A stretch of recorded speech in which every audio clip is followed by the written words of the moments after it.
Well, hello, welcome back to the channel. It took us a while to decide today where I was off to. I'm away for 2 days. I'm in the Lake District now, but as you can see by the title, I eventually decided to go and camp on Blencathra. I'm not going up Sharp Edge, not with this big pack on, not in these conditions really. It's a bit wet, slippy. I'm not a thrill seeker, but I'm heading up via Scales Fell. It's a nice easy way. Just getting up the main part. Now I'm up, just heading on to Scales Fell. So I'm going to get myself up there.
Top of Blencathra. I was up here early, so I've had a bit of a wander about the next fell and the next peak, both ways, and just to see I've been there.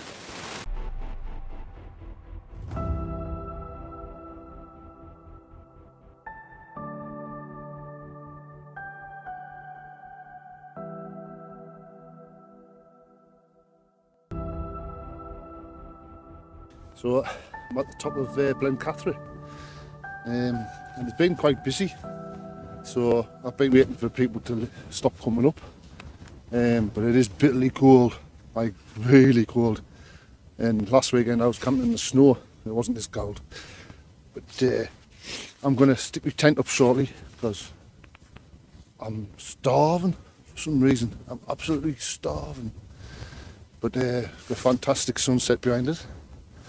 It's beautiful, but I'm going to get in my tent, going to get the tent up, get warm. I've got some nice tea, and I've got some whiskey as well, obviously, so I'll be having that.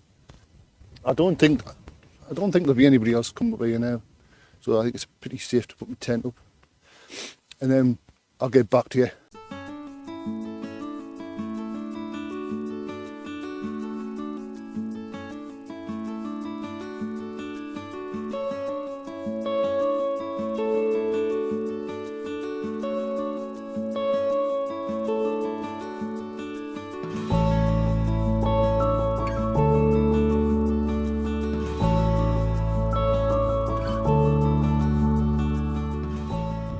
the tents up, and this just shows you how quick the weather changes up here.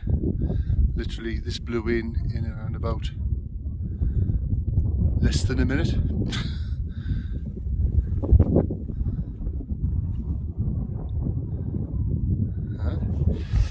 So anyway, tent's up, I want to get sorted, and I'm going to show you something new I made. It's pretty clever. Oh, I'm tough to bits with it anyway. I'll show you in a second. I'll tell you what, I'll show you now.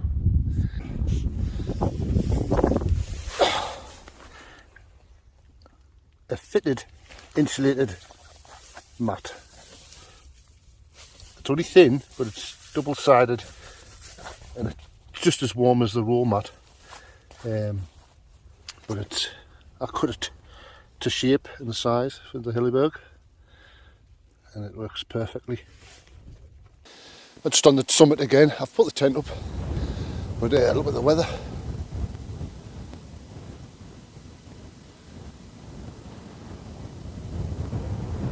Very windy as well, starting to get up. So I'm just having a bit wander about before I get in the tent. Well, it's still light, but it's the weather's definitely coming in. Skidaw's already covered, and as you can see there, it's just coming in over that way.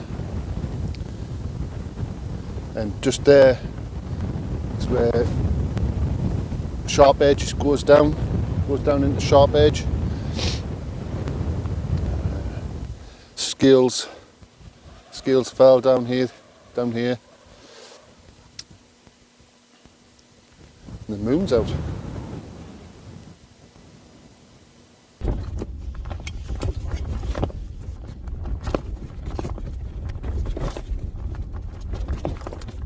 That's so nice. In case you're interested, this is Monkey's Shoulder. Really nice blended whiskey. I think it's a 3 malt blend. Monkey Shoulder. If you're into whiskey, for a nice blend, it's quite a reasonable price. Fairly breezy. I don't know if you can see the tent bashing about, but I've double poled it again. I think during the winter months, I'm not taking the chance. I'm just going to double pole it. Then when the summer comes back, I'll just use one pole. I think when the tent's double poled, it makes it a lot more sturdy. It gives you a lot of confidence that the tent's going to be okay during the night. So the noise doesn't matter. You can just stick your earplugs in, and I sleep soundly because that blocks out the noise. And I know that I'm not worried about the tent. I'm not worried about having, because that has happened to me before. I was using a Bobcat. I don't know if you've heard of a Bobcat. Brilliant tent, but nothing bad to say about it. But it has its limits.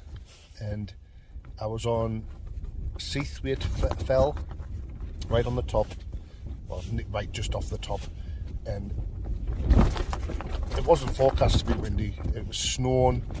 It was snow on the ground, it was cloud, it was horrific weather, and the wind picked up, but it wasn't, it was like really quiet, and then gusts, all sudden gusts of like 60, must have been 60 miles an hour, and it just snapped the poles. So I'm sitting in a tent that's collapsed. I had to get ready in the collapsed tent, get it all together, and this is the pitch black. I'm all ready to go and turn on my head torch, and it just lights up the clag, and you can't see a thing. But I could see my feet, and I had a GPS map on my phone, so I used that. And it took us quite a while to get to a recognisable path where I knew I knew the way. Quite frightening. You should always be prepared to bug out, I think. I haven't had my tea yet. I've had some cheese and I've had some these sausage things. Really nice. And I'm quite happy. Especially when I'm something on this Monkey's Shoulder. I'm trying to upgrade for my sleep system.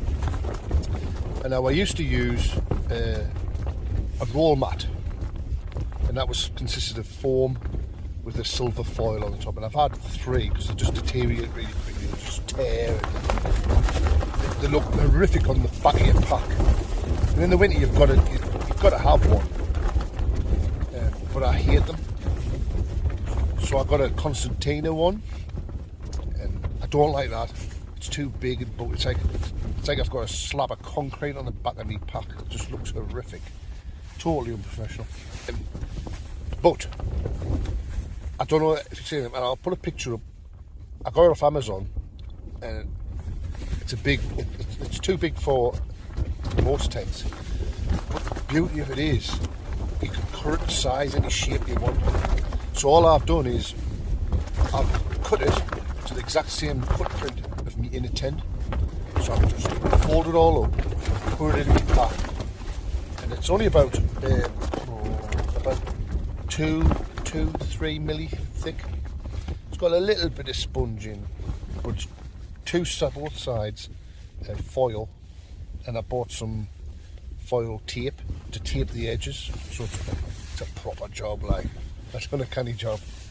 I'm quite proud of myself actually, but it fits on the bottom, and I'll just show you a picture. This is what it looks like, and it's brilliant because you're always going to be on it. The other one, your air mat moves about, and you end up not being on the insulating mat. But it's just as good as the roll mat. I know it's not as thick, but it still does. It's got both sides are reflective, so it's reflecting the cold out and reflecting the heat back up. It's a good idea. You should try it. Works really well. Other people have probably already done it. I know I got the idea because I seen a video. I can't remember who it was. Somebody was using like a car windscreen insulator where it stops it from needle scraping, and we just use that.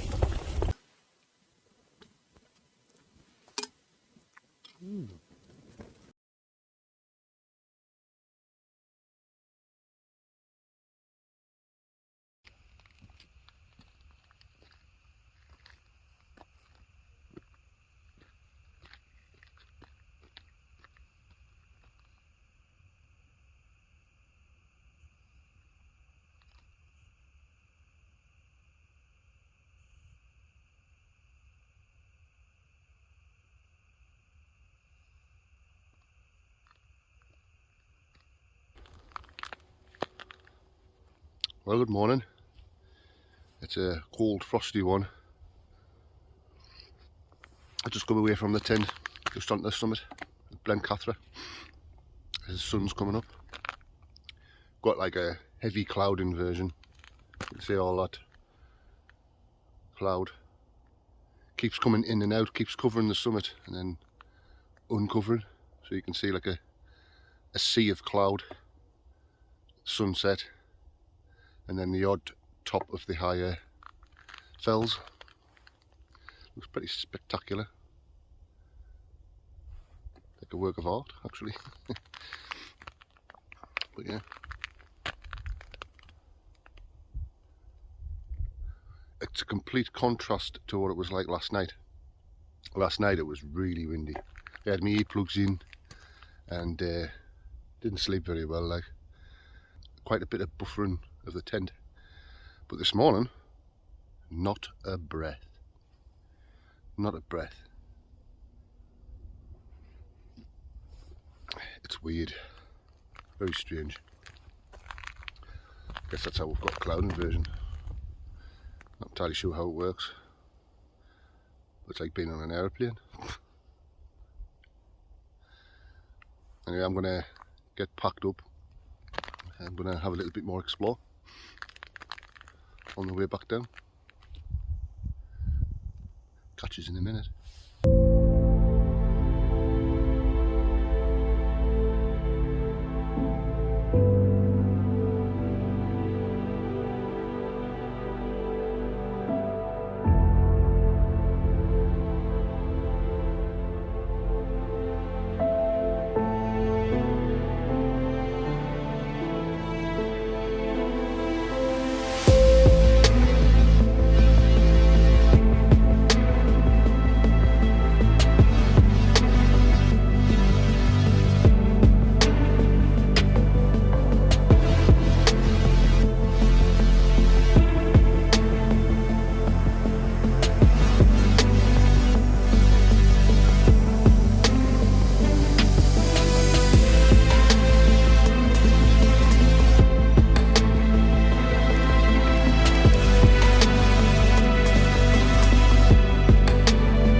Look at the view.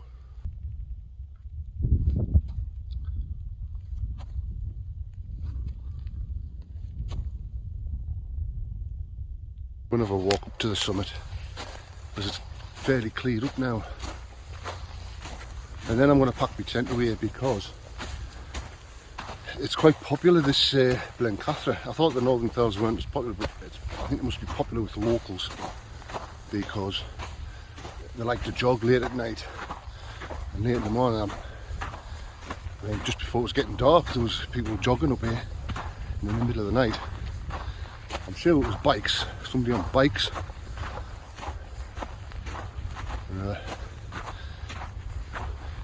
Yeah, which I thought was strange. Oh wow. Now that's a cloud inversion. Get a load of this.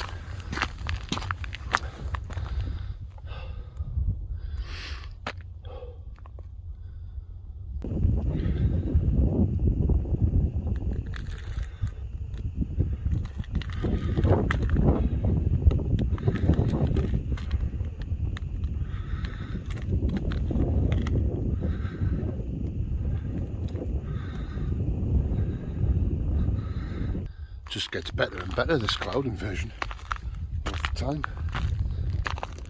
It's just phenomenal because it's starting to clear up, but obviously it's getting closer and closer to the ground. Just down there.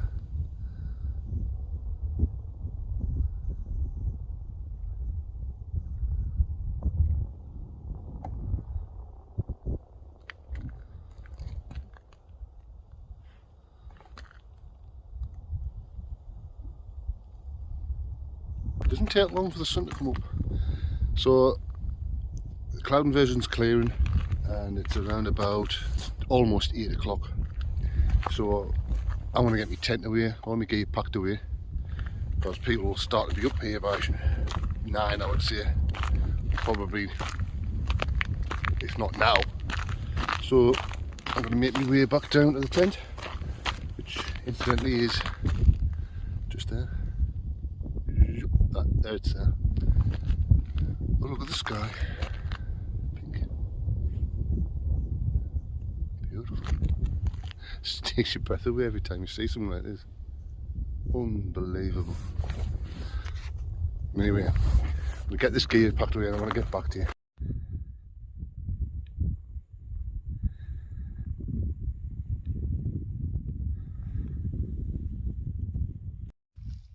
So that's me all packed up. Just a footprint where the tent was. I've just seen a few people come up, so I've got the tent away quick. Just having a quick check about, make sure I've left nothing. It's a paper. One little bit. I think that's everything. Yeah. Right, I'm gonna go and have a little bit explore, take some more pictures. 2 seconds, I'll get my pack on and I'll get back to you. So I'm off on my way back down. Still got a bit of a cloud inversion going on. Pretty cool.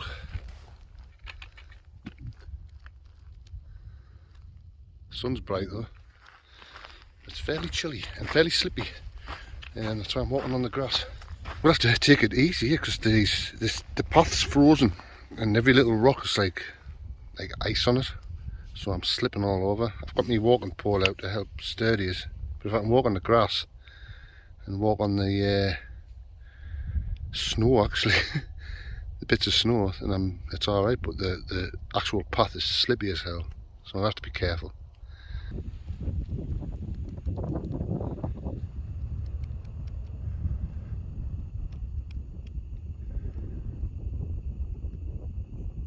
And I hope you've enjoyed this video. Hope you enjoyed it. So if you liked it, subscribe to the channel, give it a like, and I'll see you later in the next one.